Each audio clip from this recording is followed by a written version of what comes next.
Welcome back to our new blog guys. ઉઠી ગયો, પછી કરી નાખ્યું બ્રશ, પછી પી લીધી ચા. તો અત્યારે આજે કંઈ જવાનું નથી, કશું કરવાનું નથી, એટલે હવે થોડી વાર હોઈ જાઉં છું.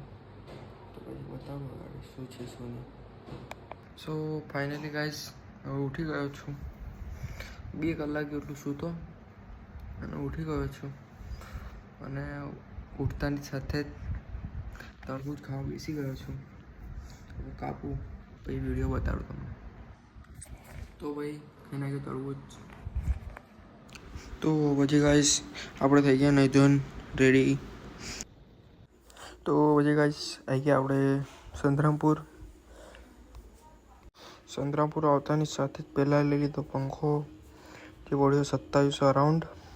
પંખો લઈને પછી ઘરે આવીને ખાધી પકોડી ખાતાની સાથે બાઇક લઈને નીકળી પડ્યો લોટ લેવા. લોટ લઈને ઘરે આવી ગયો. પછી પહેલાં બોલબીટ લીધું. પહેલાં કરી બાકાચીકી કરી થોડી વાર, એટલામાં પછી થઈ ગયો ટાઈમ બોલબીટ રમવાનો. તો પછી થોડી વાર રમગાડ્યો બોલબીટ ને પછી ઘરે આવીને કરી નાખ્યું જમવાનું. તો ગાઈસ વાગી ગયા છે 10 અને હવે થઈ ગયો હોવાનો ટાઈમ. તો મળીએ એક બીજા બ્લોગ સાથે. જો વિડીયો ગમ્યો હોય લાઇકનું બટન દબાવો, સબસ્ક્રાઈબ કરો. Thank you for